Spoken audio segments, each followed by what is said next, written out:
नमस्कार, मी तुषार शेटे। न्यूज 18 लोकमतच्या या विशेष कार्यक्रमात तुमच्यासाठी घेऊन आलोय एक सकारात्मक बातमी। सध्या कोरोना रुग्णांची संख्या प्रचंड वाढते आहे। गंभीर असलेल्या रुग्णांसाठी रेमडेसिवीर औषध हे डॉक्टर सुचवत असतात, मात्र हे औषध एकतर कुठे मिळत नाही किंवा ते घेण्यासाठी रुग्णांच्या नातेवाईकांना प्रचंड धावपळ करावी लागते आहे। मात्र आज तुम्हाला आता एका अशा डॉक्टरांची भेट घडवून आणतोय ज्यांनी गेल्या वर्षभरापासून रेमडेसिवीरचा एकदाही वापर न करता एक नाही दोन नाही तर तब्बल 640 रुग्णांना बरं केलेलं आहे। विंचू दंशावरच्या संशोधनासाठी प्रसिद्ध असलेल्या डॉक्टर हिम्मतराव बाविस्करांनी वयाच्या 70 नंतरही स्वतःला कोरोना रुग्णांच्या सेवेसाठी वाहून घेतलेला आहे। उच्च रक्तदाब, थायरॉइड सारख्या सहव्याधी असताना सुद्धा बावस्करांनी या कोरोनाच्या संकटात एकही दिवस रुग्णालय बंद न ठेवता महाडमधल्या त्यांच्या रुग्णालयात कोरोनावरच्या रुग्णांवरचे यशस्वी उपचार सुरू ठेवलेले आहेत। आणि याच डॉक्टरांशी आज आपण चर्चा करणार आहोत आणि त्यांच्याकडनं जाणून घेणार आहोत नेमका त्यांच्या उपचाराचा बावस्कर पॅटर्न आहे तरी काय। सर आपल्यासोबत जोडले गेलेले आहेत। डॉक्टर बावस्कर, न्यूज 18 लोकमतच्या कार्यक्रमात तुमचं खूप खूप स्वागत। पहिलीच कौतुकाची बाब जी म्हणजे तुम्ही रेमडेसिवीरचा वापर अद्यापही केलेला नाहीये। लोकांच्या मनात संभ्रम कायम आहे, रेमडेसिवीर अमृत आहे की काय असं त्यांना वाटू लागलेलं आहे। एक गोष्ट प्रकर्षाने सांगावीशी वाटते, राज्य सरकारनं गेल्या वर्षी रेमडेसिवीर बॅन केलेला आहे, तरीही डॉक्टरांकडनं रेमडेसिवीरचा पर्याय का दिला जातो? मी गेल्या वर्षीपासून नियर अबाउट 1000 पेशंट गेले। गेल्या 7 वेळेत 400 पेशंट, आता 600 पेशंट। एकदाही मी रेमडेसिवीर वापरले नाही। आणि रेमडेसिवीरचे जे अमृत आहे ते डॉक्टरच्या मनात पाजलेले। रेमडेसिवीर आणि नंतर मग पब्लिक मध्ये गेले। रेमडेसिवीर हे रँडमाइज ट्रायल मध्ये उपयोगी ठरत नाही। WHO ने रेमडेसिवीर ब्लॉक केलंय आणि रेमडेसिवीर वापरणं, आता रेमडेसिवीरचा काही उपयोग न होता रुग्णांना त्रास होत आहे। त्यामुळे कृपा करून कोणीही रेमडेसिवीर लिहू नये, रेमडेसिवीर वापरू नये। रेमडेसिवीरचा कोरोना रुग्णावर उपयोग होत नाही। आता माझा पॅटर्न मी काय पॅटर्न नाही म्हणजे how I treat the patient. कणकण पेशंटला ज्यावेळेस कणकण होते किंवा एकच तास ताप येतो आणि त्याचा जर लिम्फोपिनिया आणि इओसिनोपिनिया असला तर मी त्याची आरटीपीसीआरची किंवा अँटीजनची टेस्टची वाढ बघत नाही। या पेशंटला we start with steroids, then we start with ivermectin, then we start with antibiotic, doxycycline. आता डॉक्सीसायक्लिन देऊ नका म्हणतात, पण डॉक्सीसायक्लिन, सायटोकायनिन, अँटागॉनिस्ट। आणि number 2 we can give ivermectin. Ivermectin is very important antiviral which kill the virus in cell. And very important pattern which we added to this is we ask the patient की तुमचे नातेवाईक किती घरात, तुमचे मोठे नातेवाईक किती, आणि त्या सगळ्या नातेवाईकाला साठी आम्ही त्यांना आयव्हरमेक्टिन 12 मिलीग्राम ट्वाइस अ वीक लिहून देतो, म्हणजे त्यांना प्रिव्हेन्शन करतो। अगदी खरं सर, प्रिव्हेन्शन हे खूप महत्त्वाचं आहे। आपण पाहतो की अनेकांमध्ये संभ्रम निर्माण झालेला आहे की साधा ताप आलेला असेल तर तो व्हायरल फीवर असू शकतो, म्हणून ते कोरोनाच्या संकटाकडे किंवा कोरोनाच्या आजाराकडे दुर्लक्ष करतात। मात्र हीच लोक हे सुद्धा विसरलेली आहेत की कोरोना हा सुद्धा एक व्हायरस आहे। जर सुरुवातीच्या काळात कोरोनावरती ट्रीटमेंट केली गेली, त्याचे उपचार घेतले गेले तर पेशंट घरी सुद्धा बरे होऊ शकतात। 100%। आणि महत्वाचं काय, 2 गोष्टी याच्यात फार महत्व। एक, कणकण झालं तर कृपा करून स्वतः क्रोसिन घरी घेऊ नका। केमिस्टने कणकण झालेल्या पेशंटला क्रोसिन किंवा पॅरासिटामॉल द्यायचं नाही।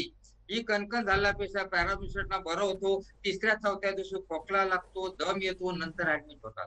या अर्ली स्टेज मध्ये prevention is the mother of cure.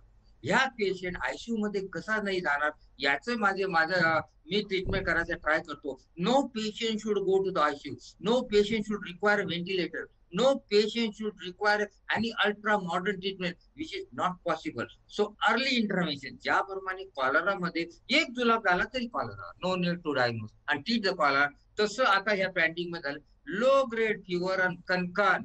So don't go stay at home, go to the doctor, go to the government hospital, investigate rapidly, get treated. Sir पण हे तुम्ही सांगतायत की तुम्हाला साधा ताप जरी आला तरीही तुम्ही डॉक्टरांकडे जा, सरकारी रुग्णालयात जा आणि उपचार सुरू करा। मात्र सध्या सरकारी रुग्णालयांवरचा भार इतका वाढत चाललाय की एकतर कोविड टेस्ट म्हणजे आरटीपीसीआर टेस्ट करायची म्हटली तर लक्षणं दिसल्यापासून टेस्ट करण्यासाठी माणूसच घरी येतो. म्हणजे मी महानगरांमधली गोष्ट करतोय. महाडसारखी जी छोटी शहरं असतील किंवा जे भागात असतील, ग्रामीण भागातली जी जनता असेल, त्यांना तर RT-PCR टेस्टसाठी किती वाट बघावी लागत असेल हा प्रश्नच आहे. स्वॅब घेतल्यानंतर रिपोर्ट यायला पुन्हा 4 दिवस लागतात. म्हणजे रुग्णांचे 8 दिवस फुकट जातात. मग 8 दिवस नुसतं हातावरती हात धरून बसण्यापेक्षा जर जीपीनी त्यांना काही औषधं दिली, तर ती योग्य पद्धतीची औषधं जर मिळाली तर ते बरे होऊ शकतात. मात्र ती नाही मिळाली तर त्यांचा त्रास वाढू शकतो. कोविडचं इन्फेक्शन दुसऱ्या आठवड्यात जास्त सिरियस होतं का? कोविड जे आहे ना, कोविडचं व्हायरस ज्यावेळेस कणकण सुरू होते त्यावेळेस व्हायरस एंट्री झालेला असतो शरीरामध्ये. आणि हा व्हायरस 2 ते 7 दिवस पर्यंत प्रोलिफरेट होतो, वाढतो शरीरामध्ये. त्यावेळेस माणसाला फक्त बॉडी एक आणि दुसरे काही सिम्पटम नसतात. आणि दुसऱ्या वीक मध्ये त्याला खोकला, दम सर्व सर्व लागतं. नंतर प्रोफाऊंड वीकनेस. काही पेशंटला तर आम्हाला वाटलं की नुसतं पेशंट कम होते, हिकअप 8 दिवस तो डॉक्टरकडे फिरला हो हिकअप करून. आणि जेव्हा आमच्या डॅशबोर्ड झाला आरटीजेन पॉझिटिव्ह चेस्टचा सिटी काढला तर एक्सटेन्सिव्ह लिजन. बिकॉज हे लिजनच स्टिम्युलेट करतं फ्रेनिक नर्वला आणि पेशंटला हिकअप येतो. 4 पेशंट असेल त्यांना 3 दिवस झाले झोपच लागली. आणि झोप न लागली म्हणते माझ्या डॉक्टर साहेब आम्हाला काही होत नाही, पण झोप बरोबर सर, लागत मी तुम्हाला हा नाही. प्रश्न विचारणारच होतो की एकीकडे सरकार म्हणतंय व्हायरसचं म्युटेशन झालेलं आहे, राज्यामध्ये डबल म्युटंटचा व्हायरस आढळून आलेला आहे. काही ठिकाणी चर्चा अशी सुरू झालेली आहे का ट्रिपल म्युटंट सुद्धा आढळून आलेला आहे. यावरती अद्याप कोणीही शिक्कामोर्तब केलेलं नाहीये. मात्र व्हायरसचा पॅटर्न जसा बदलला तसाच त्यांच्या लक्षणांचा सुद्धा पॅटर्न बदललेला आहे का? येस, लक्षणाचा पाठवून म्हणजे नंबर 1 पेशंटला जुलाब होता पहिल्या दिवशी. नंतर त्याला सिव्हिअर हेडेक होते आणि प्रोफाऊंड वीकनेस. आणि body is severe than the previous time. Severe body brain बॉक fever just like dengue fever. Next पेशंटला झोप लागत नाही. पेशंटला डिप्रेशन खूप येतो, भयंकर डिप्रेशन. आणि नंतर पेशंटला हिकअप किंवा व्हेरियस ॲबनॉर्मल सिम्पटम होतात. पण महत्वाचं तुम्ही म्हटलं की आता किती म्युटेशन होतात, till the hundreds of type mutation. I am giving example. जी पॅरासिटामॉल आपल्या आपल्या भारतात वर्क करते ती सुद्धा इंग्लंडच्या लोकांमध्ये वर्क करते. तो the mutation is different. So this indicate we must treat the patient with our conscious rather than waiting for a different mutation. Exactly sir, मी तुम्हाला फक्त एकच मिनिटामध्ये थांबवतो आहे. एकतर जो मुद्दा आपण मगाशी मांडला की सरकारी रुग्णालय आता ओव्हरपॅक्ड झालेली आहेत, खासगी रुग्णालयांमध्ये जागा मिळत नाहीये.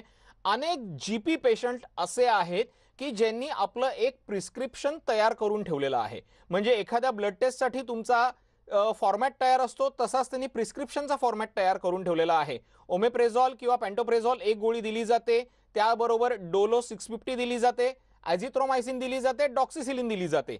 डॉक्टर सांगतात तुम्ही या गोळ्या घ्या, 4 दिवसात तुम्हाला बरं वाटेल. जो मुद्दा आपण मगाशी चर्चिलेला होता की इमिजिएट इफेक्ट झाला तो कोविड इन्फेक्शन कंट्रोल होऊ शकतो. मात्र अनेकांचं ते कंट्रोल होत नाही, ते हाताबाहेर जातं आणि तोपर्यंत रुग्णांचं इन्फेक्शन किंवा त्यांचा HRCT स्कोर हा थेट 16-17 पर्यंत गेला असतो. आणि मग अशा वेळेला डॉक्टर सांगतात की आम्हाला रेमडेसिवीर द्यावं लागणार आहे. मात्र असेच सिरियस पेशंट तुम्ही रेमडेसिवीर शिवाय बरे केलेले आहेत. मी आज हे पेशंट सिरियस होत नाही, to be very frank. Mahad मधला माझ्याकडे पेशंट फार लवकर येतो. आणि जीपीला आमची विनंती आहे की कृपा करून कणकण वगैरे झालं तर सबसे प्रेस्क्रिप्शन देऊ नका. गव्हर्नमेंट सुद्धा म्हटले की आता प्रेस्क्रिप्शन स्पेसिफिक प्रेस्क्रिप्शन द्यायला पाहिजे, कारण प्रेस्क्रिप्शन देणं फार महत्वाचं. आणि जे जीपी छापून पेशंट देतात याचा अर्थ ते पेशंटला बरोबर हिस्ट्री करत नाही आणि चेक करत नाही. जस्ट पल्स ऑक्सिमीटर सुद्धा बघत नाही. तुला ताप येतो, हे सगळं ताप येतो, this is very bad, this should not happen at all. कारण या डिसीज आपण कंट्रोल करायचं, आपण कॉन्ट्रीब्युट करत नाही डिसीज मध्ये, हे लक्षात ठेवणं महत्व आहे. कित्येक जीपी इव्हन एक केमिस्ट काल आला, त्याने स्वतः 8 दिवस गोळ्या घेतला, त्याचा स्कोर 18 झालं, पेशंट वॉज ब्रेथलेस. सो या अशा गोष्टी होणं फार हे अवॉइड करण्यासाठी. आता हे पॅन्डेमिक आहे, पॅन्डेमिक मध्ये प्रत्येकाने जबाबदारी वागतंय. देशातल्या लोकांनी, डॉक्टरनी आणि केमिस्टनी सर्व मिळून जबाबदारी स्वीकारली तर हे होईल. आणि गव्हर्नमेंट हॉस्पिटलमध्ये प्रॉब्लेम असा आहे की government hospital patient they should not wait for the test, this RT-PCR or antigen. Start the treatment because patient, we want to cure the patient. We want to make him early non-infectious, so he will not spread the disease. That is important. Sir अगदी Government खरं is तुम्ही म्हणताय हे सगळं गरजेचं आहे, पण माझा मुद्दा बेसिक हा आहे की सरकारी रुग्णालयांमध्ये जागा मिळत नाहीये. एखादा पेशंट घरी असेल तर त्यांनी घरीच सुरक्षित कसं राहायचं, मुळातच जी मानसिक शांती त्याला पाहिजे असते, मानसिक संतुलन त्याचं जे कायम ठेवायचं असतं, ते जर त्यांनी ठेवलं, सकारात्मक पद्धतीनं राहिले, तर घरच्या घरी कोरोना कसा बरा होऊ शकतो? घरच्या घरी ट्रीटमेंट करणंच योग्य आहे ह्या डिसीज मध्ये. कारण घरी आमच्याकडे जे पेशंट येतात जे पॉझिटिव्ह, त्यांना सांगतो तुम्ही आयसोलेट राहा, एका रूम मध्ये राहायचं, एका रूम मध्ये राहणं, त्यांना बरोबर मास्क लावायचं, काळजी घ्यायची बाकीच्या लोकांना. आणि महत्वाचं आहे की आता सध्या माझे 20 पेशंट घरी ऑक्सिजन लावतात. त्यांना दवाखान्यात ऍडमिट करायचं नाही, त्यांनी घरीच ऑक्सिजन लावायचं. पल्स मेट्री लावलेली असते. 90 झालं लावलं ऑक्सिजन, 95-98 झालं ठेवलं, अर्धाच बंद केलं. घरीच ऑक्सिजन लावण्याची आम्ही व्यवस्था केली. त्यामुळे यांना सकारात्मक असतात, घरी खर्च येत नाही, तो घरी सराउंडिंग मध्ये राहतो, डिप्रेशन होत नाही आणि क्युअर लवकर होतो. आणि he will never spread disease in the society. That's a very important. आता याच्यामध्ये सरकारने 2 गोष्टी माझी करायला पाहिजे. जसं ग्रामपंचायतीमध्ये कमीत कमी अँटीजेन टेस्ट सर्वे व्हायला पाहिजे आणि ऑक्सिजन सिलेंडर, पल्स ऑक्सिमेट्री तिथे आवलं पाहिजे. म्हणजे हे सगळ्या गोष्टी, कारण आता खेड्यामध्ये रुग्ण जास्त वाढले. अगदी खरं, खेड्यांमध्ये रुग्ण वाढू लागलेले आहेत. त्यामुळे आता RT-PCR टेस्टच्या सोबतच खेड्यांमध्ये सुद्धा सेरो सर्वेची गरज आहे का, हा एक महत्त्वाचा प्रश्न आहे. त्याच सोबत डॉक्टर बावस्करांनी रेमडेसिवीरला पर्याय शोधून काढलेला आहे. तसाच त्यांच्याकडे लसीला सुद्धा पर्याय आहे का, हे सुद्धा आपण जाणून घेणार आहोत. मात्र वेळ झालेली आहे एका छोट्याशा ब्रेकची. कुठेही जाऊ नका, पाहत रहा न्यूज 18 लोकमत. सायटोक्रोम स्टॉर्म आल्यानंतर रेमडेसिवीर इज कॉन्ट्रा इंडिकेटेड. 7 दिवसाच्या नंतर सायटोक्रोम येतो, त्यावेळेस रेमडेसिवीर चालत नाही. Already virus has done is duty. या काळामध्ये ज्यावेळेस सायटोक्रोम स्ट्रॉंग होऊन जातो, ज्यावेळेस पेशंटला दम लागतो, खोकला येतो, ब्रेथलेस होतो, यावेळेस therapy is important is methylene blue. We are giving methylene blue. Next therapy is fluvoxamine. Fluvoxamine जे fluvoxamine is alpha 1 agonist. It prevent the cytokine storm. That's very important. Now recently we are using a prazosin, a post-synaptic alpha blocker. याने सुद्धा खूप फायदा होतो ARDS मध्ये, terminal phase मध्ये. आणि oxygen कसं लावायचं आणि प्रोन पोझिशन. व्हेंटिलेटर सुद्धा, व्हेंटिलेटर इन्व्हेजिव्ह व्हेंटिलेटर कमीत कमी वापरायला पाहिजे. कारण ह्या जे अल्व्हिल्या असतात स्ट्रेस झालेल्या असतात, स्ट्रेस झालेल्या अल्व्हिल्यावर जर प्रेशर तुम्ही टाकलं, अल्व्हिल्या तुटून जातात आणि नंतर प्रॉब्लेम येतो. त्यामुळे बायपॅप नॉन इन्व्हेजिव्ह व्हेंटिलेटर वापरलं तर फार महत्वाचं. नॉन इन्व्हेजिव्ह आणि प्रोन पोझिशन मध्ये व्हेंटिलेटर वापरणं फार महत्वाचं. पण माझं मत आहे, इतक्या वेळेस आता सगळं संशोधन झालं, इतकं सगळं अनुभव आल्यानंतर हे रुग्ण कमीत कमी कॉन्शियस जर खेड्यामध्ये बरोबर केले तर लवकर आले तर यांना आयसीयू बेड लागतच नाही. आणि आयसीयू बेड कमीत कमी लागला पाहिजे. आमच्या माडमध्ये आयसीयू बेड लागण्याचे फार कमी लोक आहेत. माझ्या ह्या सेकंड वेव्ह मध्ये फक्त 3च रुग्ण दगावले आणि ते बी उशिरा आले होते. सर मला हाच प्रश्न विचारायचा आहे. आतापर्यंत अनेकदा केंद्र सरकारने सांगितलंय, राज्य सरकारनं सांगितलंय की सेकंड वेव्ह जी आलेली आहे ती कमी धोकादायक आहे. रुग्णांना सिम्पटम्स दिसतात मात्र ते धोकादायक नसतात. मात्र ज्या पद्धतीने मृत्यू वाढत चालल्यात, कागदोपत्री मृत्यूदर हा तितका वाढलेला दिसत नाहीये, पण दिवसागणिक स्मशानाबाहेर लागलेल्या रांगा, हे नेमकं कशाचं प्रतीक आहे? जर कोरोनाची दुसरी लाट ही तितकी धोकादायक नाहीये तर मग मृत्यू का वाढतायत? कोरोनाची दुसरी लाट भयंकर धोकादायक आहे. हे जे झालंय रिपोर्टिंग रॉंग झालंय. कारण डेथ खूपच होत आहे. प्रत्येक खेड्यातून 1 ते 2 कोरोना वाढत आहे. आज विदर्भात मध्ये प्रत्येक गावामध्ये 4 ते 5 लोक कोरोना मरतात आहे. आणि ही जे रिपोर्टिंग आहे, रिपोर्टिंग इज नॉट प्रॉपर. आणि रिपोर्टिंग प्रॉपर होणं फार महत्वाचं आहे. ही लाट म्युटेशन व्हायरसमुळे सिव्हिअर झालेली आहे. सर आपण असं म्हणतो, मराठीमधली आपली म्हण आहे की गरज ही शोधाची जननी असते. अद्याप लस आलेली नाहीये, मात्र तुम्ही जे गेल्या वर्षभरामध्ये जे संशोधन केलेलं आहे, तुम्हाला त्या संशोधनामध्ये असं तथ्य आढळलंय, गोवर आणि रुबेला या व्हायरसमधले जवळपास 60% अमायनो ऍसिड जे असतात त्याच पद्धतीचे व्हायरस हे याच्यामध्ये आढळून आलेले आहेत. तुम्ही स्वतःचा बचाव करण्यासाठी बूस्टर डोस घेतलेला होता, तो किती फायद्याचा ठरलाय?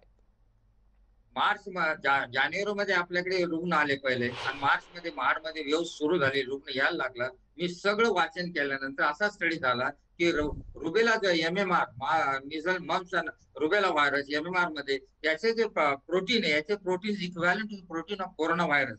त्यामुळे त्या काळामध्ये लहान मुलांमध्ये रुबेला कोरोना होत नव्हता. त्यामुळे आम्ही MMR घेतलंय. त्यामुळे माझी मिझल बॉडी सुद्धा वाढली होती. त्याच्यानंतर बीसीजी घेणं फार महत्वाचं. बीसीजी मुळे सेल्युलर इम्युनिटी वाढली, कारण बीसीजी हे व्हेरियस डिसीजवर चालू शकते. त्यामुळे आमची इम्युनिटी वाढली. मला इतके पेशंट ट्रीट करूनही कोरोना झाला नाही. This is important. And basically we waited for the sake of the vaccination that is wrong. October, November, जानेवारी, फेब्रुवारी या काळामध्ये जरी आपण डिटेल आपल्या सायंटिस्ट MMR ची स्टडी करून त्याच्यामध्ये काही चेंज केला असता, सगळ्यांना MMR वॅक्सिन या 6 महिन्यात दिलं असतं, तर हे वॅक्सिन आपल्या डोक्यावर पडलं नसतं आणि आपले प्रिव्हेन्शन झालं असतं. पण ववर सायंटिस्ट. माझा हाच मुद्दा आहे सर, की आतापर्यंत कोरोनावरती जसं थेट औषध उपलब्ध नाहीये, त्याच पद्धतीनं कोरोनावरती ज्या पद्धतीनं संशोधन व्हायला पाहिजे ते सुद्धा झालेलं नाहीये का? कारण की मागची लाट जर आपल्याला आठवत असेल तर त्या लाटेमध्ये औषधं काय दिली जात होती? HCQच्या गोळ्या दिल्या जात होत्या. नंतर कोणीतरी सांगितलं HCQ उपयोगी नाहीये, मग HCQ बंद झालं. मग त्याच्यानंतर डॉक्सिसिलिन सुरू झालं, मध्येच फॅबिपेराविर औषधं आली, तेही आता मागे पडतायत आणि आता पुन्हा रेमडेसिवीरचा अट्टाहास धरला जातोय. रेमडेसिवीर उपयुक्त नाही ठरत, मग पुन्हा टॉसिलिझुमॅब केलं जातंय. म्हणजे चाललंय ज्याला जसं वाटेल आणि जसे रिझल्ट दिसतील त्याच पद्धतीनं पुढे जात राहायचंय का? जसे आपण म्हणतो की एक मेंढी गेली मागे की त्याच्या मागे सगळ्या मेंढ्या जातात, तसाच प्रकार सध्या सुरू आहे का? हे बघा, याच्यात मी कडक शब्द बोलतो की आपल्या देशाची संस्कृती दुसऱ्या देशाने थुकणं चाटायचं. हा सगळा संशोधन पर्यंत सुरू आला. आपल्या भारताचं काय कॉन्ट्रीब्युशन? No contribution. आणि it is opportunity. We must contribute now. आपल्या स्टेज मध्ये काय, आपल्या पेशंट मध्ये आपण काय करू शकतो? त्याने टोसिलम सांगलं आपण द्यायचं, त्याने टेम्पसिर सांगलं आपण द्यायचं, त्याने क्लोरोक्विन HCQचा रँडमाइज ट्राय केले, उपयोग ठरत आपण तेव्हा बंद करा. दिस इज व्हेरी बॅड. आणि आपल्या पेशंटला आपल्यानुसार ट्रीटमेंट द्यायला पाहिजे. ज्याप्रमाणे चायना सुद्धा त्यांच्या ओन ट्रीटमेंट देतात. Why not India? Why we are sleeping? Why government is not taking up the scientists affair? Why the government is selecting a few scientists or major scientists? अगदी खरं sir, म्हणजे government करत नसेल, मात्र आपण एक सर्वसामान्य नागरिक म्हणून पुढाकार घेऊ शकतो. अगदी साधे सुधे घरगुती उपाय आहेत जे केल्याने आपण कोरोना टाळू शकतो, जरीही त्याचं संक्रमण झालं असेल तर. सर, अनेक डॉक्टरांनी सांगितलंय वाफ घेत राहा, गरम पाण्याच्या गुळण्या करत राहा, बेटाडीनच्या गुळण्या करा किंवा नाकात आयोडीनचे थेंब टाका. हे किती फायदेशीर ठरतील? याच्यामध्ये आम्ही ऑब्झर्व केलं, ह्या सगळ्या फायद्यामध्ये नंबर 1 हळदी टाकून दूध पिणं संध्याकाळी.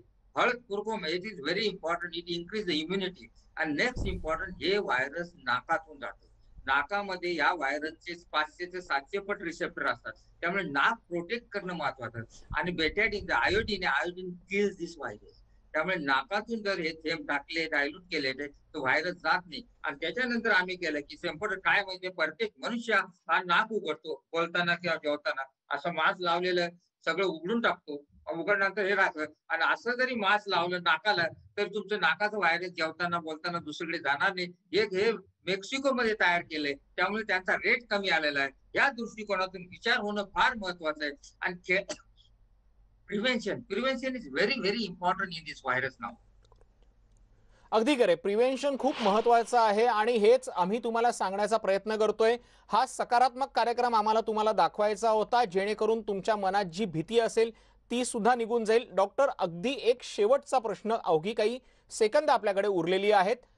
जो मगाशी आपण मुद्दा विचार केला होता की पॉझिटिव्ह अप्रोच आणि लोक घाबरतायत आणि ते डिप्रेशनमध्ये जात आहेत. एखाद्या रुग्णाला जर आपण त्याला घरीच उपचार करायचं म्हटलं तर त्याला खूप बरं वाटतं, कारण की मी माझ्या नातेवाईकांच्या समोर राहतो आणि हीच पॉझिटिव्हिटी खूप फरक पडून दाखवते. आणि अशीच पॉझिटिव्हिटी किती फायद्याची असणार आहे? जर कमी सिम्पटम्स असेल, त्रास कमी होत असेल, तर माणूस घरीच बरा होईल का? माझी इच्छा आहे तर ज्या दिवशी कोविड हॉस्पिटलच बंद होईल असं जर केलं तर कोविड हॉस्पिटल बांधण्याची जरुरी भासणार नाही. घरीच ट्रीटमेंट द्यायची योग्य ठरते. किती सिरियस झाला तर अर्ली स्टेज मध्ये तुम्ही त्याला ऑप्शन दिलं तो पेशंट आयसीयू मध्ये जात नाही. He will never reach the ICU. All patient will recover very fast. आणि घरचं वातावरण फार चांगलं असतं. आणि नेक्स्ट इम्पॉर्टंट नाव व्हॅक्सिन बद्दल मला थोडं बोलायचं आहे. आमच्याकडे आता मागच्या आठवड्यात 12 पेशंट आले की ज्यांनी 15 दिवसापूर्वी व्हॅक्सिन घेतलं होतं आणि त्या व्हॅक्सिन होऊन त्यांना मग ताप आला, खोकला आला, दम लागला, ना सेन्सेशन केलं आणि अँटीजन पॉझिटिव्ह लागले. चेस्ट सिटी मध्ये एक्सटेन्सिव्ह डिशन. आता हे असं का झालं? इट्स व्हेरी इम्पॉर्टंट स्टेप नाव. कारण हे जर व्हॅक्सिन देण्याच्या अगोदर कमीत कमी त्या प्रत्येकाचे अँटीजन टेस्ट व्हायला पाहिजे. नाही तर आपण इन्क्युबेशन पिरियड मधले असलेल्या पेशंटलाच व्हॅक्सिन दिलं, he will suffer a lot latter. अगदी खरंय, अगदी खरंय सर. खूप महत्त्वाचा मुद्दा मांडलेला आहे की तुम्हाला जर व्हॅक्सिन घ्यायचं असेल तर त्याआधी तुमची जर टेस्ट झाली तर तुम्हाला कळू शकतं तुम्हाला संक्रमण झालंय की नाही झालंय. पुन्हा एकदा न्यूज 18 लोकमतच्या प्रेक्षकांना आवाहन करतोय की आपल्याला कोरोनाला हरवायचं आहे आणि त्यासाठी सकारात्मक राहणं गरजेचं आहे. आणि सकारात्मक राहण्यासोबतच तुम्हाला मास्क सुद्धा वापरायचा आहे, कारण की हा मास्क जसं डॉक्टरांनी सांगितलं त्या पद्धतीनं आपण कोरोना व्हायरसला आळा घालू शकतो. आणि म्हणून पुन्हा एकदा सांगतो, घरीच राहा, सुरक्षित राहा, मास्कचा वापर करत राहा.